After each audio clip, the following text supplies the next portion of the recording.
یہ فارم 47 والے یہ پاکستان کی قیادت کے اہل نہیں ہیں، یہ زبردستی مسلط کیے گئے ہیں اور ہم ان کے خلاف انشاءاللہ ایک بڑی تحریک لے کر چلیں گے انشاءاللہ۔ میں پاکستان کی اسٹیبلشمنٹ سے بھی یہ کہنا چاہتا ہوں کہ یہ بہت ہو گیا ہے کہ اسٹیبلشمنٹ عوام کے سامنے آ کر کھڑی ہو جائے۔ سیاستدان یہ ظلم کرتے ہیں کہ وہ خود یہ سہارے تلاش کرتے ہیں جب وہ اس قابل نہیں ہوتے کہ وہ کامیابی حاصل کر سکیں، جب وہ اس قابل نہیں ہوتے کہ عوام کو فیس کر سکیں، جب ان کا ٹریک ریکارڈ اس طرح کا ہوتا ہے کہ وہ خود استحصالی ٹولہ بنے ہوئے ہوتے ہیں، تو وہ یہ چاہتے ہیں کہ اسٹیبلشمنٹ کا سہارا لے کر ان کی جو ہے وہ کیاری میں پروان چڑھ کے کسی طرح سے کوئی چیز حاصل کر لیں۔ لیکن اسٹیبلشمنٹ اس سے ہماری کوئی لڑائی تو نہیں ہے، فوج ہماری فوج ہے، ہمارے ملک کی فوج ہے، یہ سپاہی ہمارا سپاہی ہے، یہ افسر ہمارا افسر ہے۔ لیکن جب چند لوگ پورے ادارے کو بھی یرغمال بنا لیں، پوری قوم کو بھی یرغمال بنا لیں اور اپنی ذاتی خواہش پر یا اپنے تجزیے پر وہ تجزیہ کرتے ہوں کہ اس کے ذریعے سے ملک ٹھیک ہو جائے گا، ارے بھائی آپ کون ہیں تجزیہ کرنے والے؟ آپ کون ہیں؟ آپ کو چاہیے کہ آپ جس کا کام ہے اس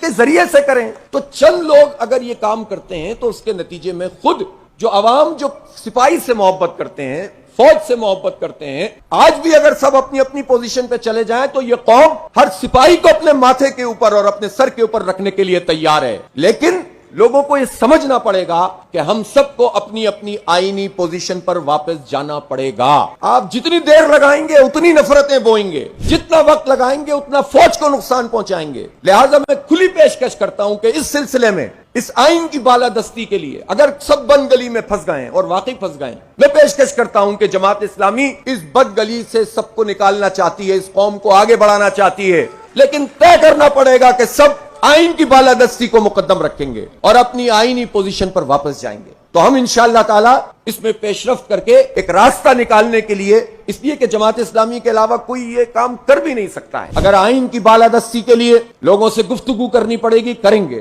اگر وہ پارٹیاں جو آج یہ سمجھتی ہیں کہ آئین کا تحفظ بھی ہونا چاہیے اور جمہوریت بحال بھی ہونی چاہیے، اور وہ پارٹیاں یہ سمجھتی ہیں کہ جمہوریت پہ شب خون مار کے یہ الیکشن تباہ کیا گیا ہے اور زبردستی لوگوں کو مسلط کیا گیا ہے، تو ان پارٹیوں کو بھی یہ سمجھنا چاہیے کہ یہ وقتی اور جزوی تحریک نہیں ہونی چاہیے، بلکہ ان کو یہ سمجھنا چاہیے کہ جب اسٹیبلشمنٹ آپ کو سپورٹ فراہم کرے تو آپ اس کے ساتھ جا کر کھڑے ہو جاتے ہیں، اور پھر جب آپ کے خلاف کوئی کام ہوتا ہے تو آپ الگ آ کر کھڑے ہو جاتے ہیں۔ اس طرح نہیں چلے گا۔ جماعت اسلامی کسی سہارے کے ذریعے سے جمہوریت کی اس تحریک کو نہیں چلائے گی۔ غزہ میں ایک بچہ بھی شہید ہوتا ہے تو وہ میرا بچہ ہے، اور کشمیر تو ویسے بھی پاکستان کا حصہ ہے۔ کوئی سازش، کوئی مکمکا، کوئی ڈاکٹرائن اور کوئی بھی ایسی چیز کہ جو کشمیر کا سودا کرنے والی ہوگی کسی صورت میں ہم قبول نہیں کریں گے۔ سب سن لیں اچھی طرح سے کہ کشمیر پر سودے بازی نہیں کرنے دیں گے، بھارت کو خطے کا پولیس مین نہیں بننے دیں گے، یہ امریکی ایجنڈا پورا نہیں ہوگا انشاءاللہ۔ انرجی کرائسس ہے، پوچھنا چاہتا ہوں کہاں ہے Pakistan Iran gas pipeline, کہاں ہے؟ جماعت اسلامی کسی مذہبی گروہ کا نام نہیں ہے،